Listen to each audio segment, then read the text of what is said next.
Hey, welcome back to What Sold. Today we're going to look at some items that we recently sold, kind of tail end of 2022, beginning of 2023. So let's take a look at it here. First up is this Nintendo Game Boy Advance 32 megabyte handheld system. It's pink with original box. Hold on a second, my dog is talking to me. And we sold, I think we took an offer for that for $90 there. This next item up is this Marvel Funko Pop and t-shirt combination here. It's a Venom and Eddie Brock. It has a, so the t-shirt is a blacklight t-shirt. We picked up two of these. It was a Target exclusive.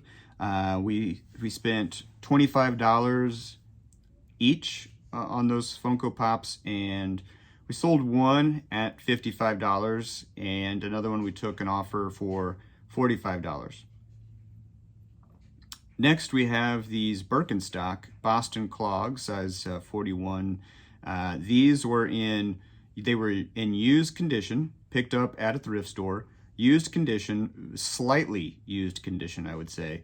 And hardly any wear, noticeable wear on the tread, and the suede on the toe was just a little bit worn, but not much at all, just like a little bit brushed. But we took an offer for a little over 100 on that. I think that was I think it was pretty close to $100. So it was a good flip on it because we only spent just a few bucks on those. However, just part of the dealings on eBay, the person that received them, we believe they were overseas, and complained and said that they didn't really care for the condition, thought they were more used than advertised. It's not true, but whatever, they were kind of raising a stink, and it was like they wanted a further price reduction, and we gave them to it. It wasn't much at all. Sometimes that's just the easiest way to do it, is just let them have their way and move on. Okay, next we have this Stanley The Quencher H2O Flow State Tumbler. It's a 30-ounce rose quartz. This is new, brand new. We bought these. Some of them we have actually purchased from online. Some of them we've purchased from in the store, and so we were able to sell this one. I don't remember what offer we took on it. I think we took, but it wasn't a deep cut on this one. We priced it at $72, and we sold that one, I'm going to say, within $5, so somewhere around $65. Okay, this next lot here, these vintage wood pencil lots. This is something that when I'm out sourcing and at estate sales, and sometimes even thrift stores, I go ahead and if I see a bagged lot of these vintage pencils, especially, unsharpened are great. Sharpened used pencils also work. The pencils that have branding on them, marketing pencils, those work really well. Those sell really well too. You're not gonna make a ton of money on them, but they do sell. This lot right here was part of a much larger lot. I trying to keep track of all of the larger lots. I tend to spend no more than $5 on these vintage pencil lots. And so this one that we're looking at here was part of a larger pencil lot.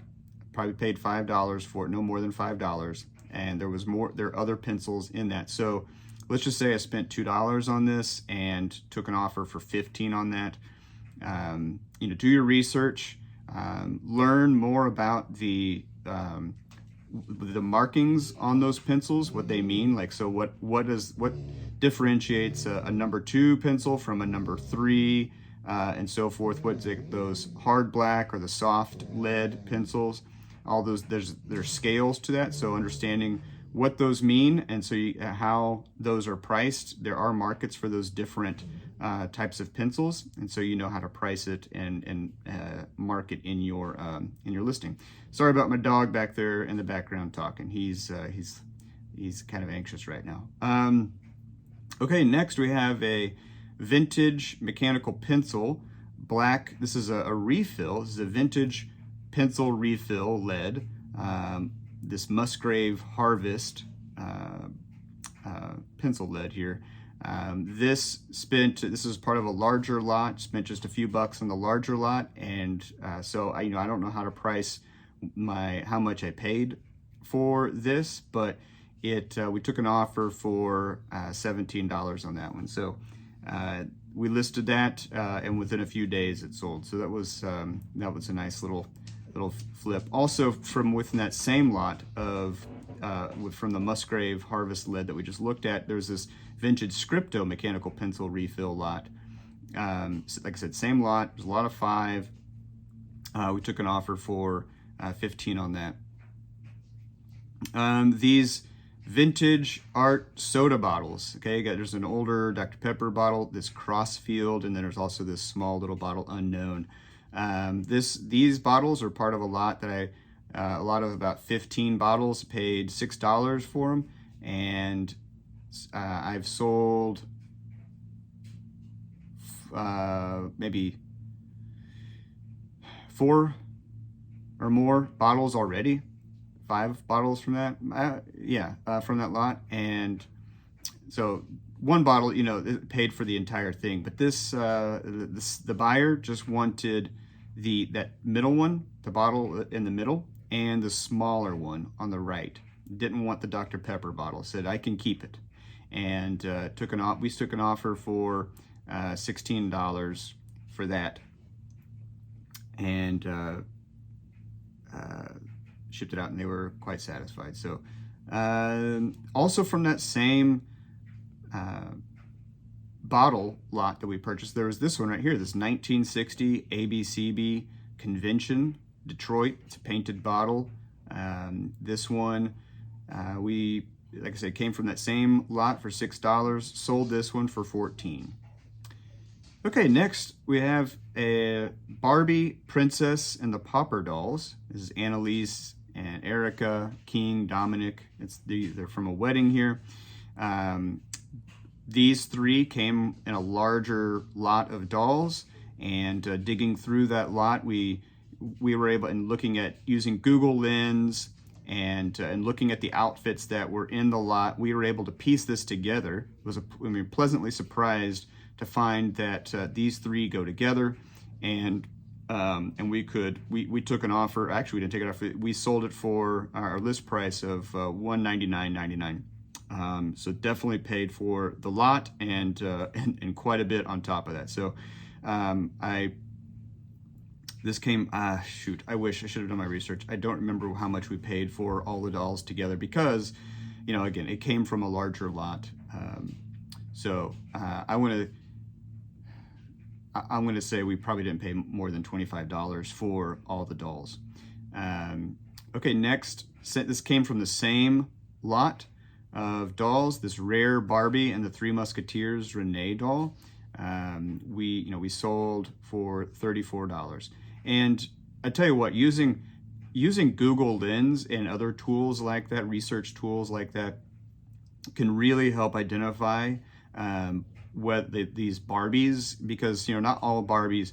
Some are just generic Barbie dolls. Others are special, and they go for a lot more.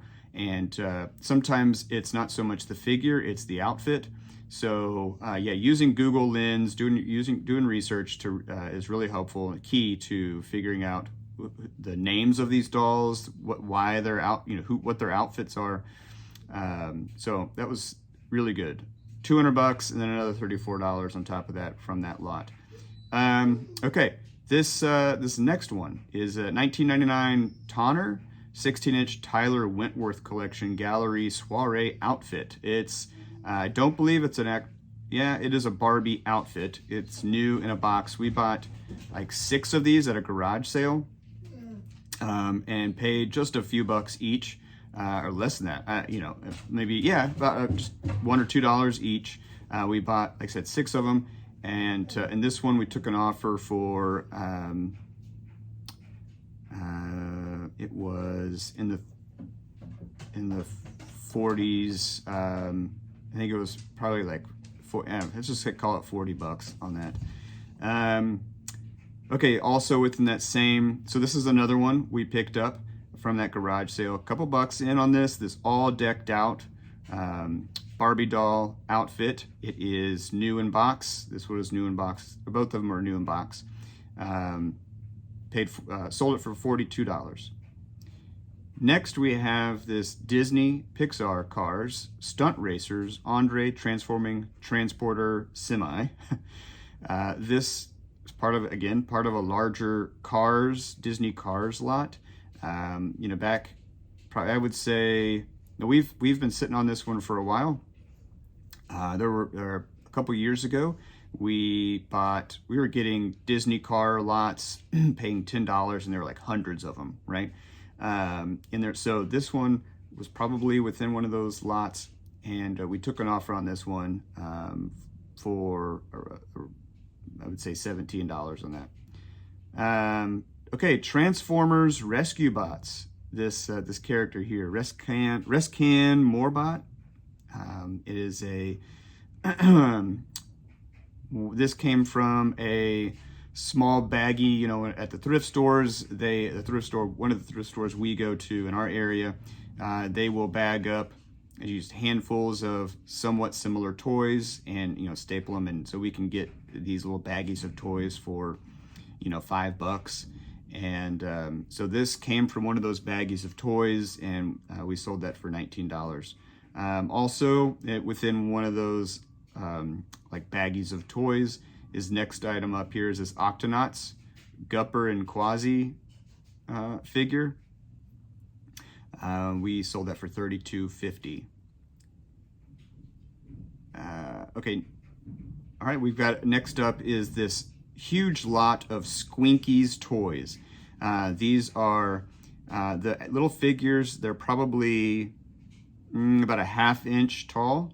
I would try to picture like those vintage Polly Pockets, maybe. I mean, they'll be a little bit bigger than those Polly Pockets, but these small little and they're kind of rubbery. Some of them are rubbery, kind of squishy, and they have little accessories. They've got, you know, you could see in that picture, there's a little car, there's a little house, and there's a whole scene, right? So these little guys here, we sold that for $22.50, and we bought, this just came from a larger lot, only paid, you know, a few dollars for this Squinkies lot and sold it for $22. Same thing with this next item, the Star Wars Squinky lot. I believe both of these Squinkies lots came from a garage sale. The Star Wars Squinky lot, like I said, came from a garage sale, paid a couple bucks for it, and sold it for $37.50. Next up, we have this Hallmark 2019 Toy Maker Santa Keepsake ornament. It was new in box. We picked this up at I'm trying to think if it was a thrift store or an estate sale. I believe this was a thrift store purchase. New in the box. We priced it at $26, just going off of kind of the sold comps. I think we went a little bit over on the average sold comp, and then we took an offer that was more in alignment with the sold comps. Probably sold that for a little under 20, probably like 19, 18, something like that. And then lastly, this washer belt for a Whirlpool Kenmore washing machine. It was new and just unused, and it came out of a box. I actually was replacing a part of my washing machine, and had purchased 3 different items, like parts that I thought would be the the solution to the problem of my washing machine, and the belt was not the problem, it was another part. So they had this spare belt here, I didn't need to sit on it anymore, so I sold that for $6, took an offer. All right, well, that's gonna do it today.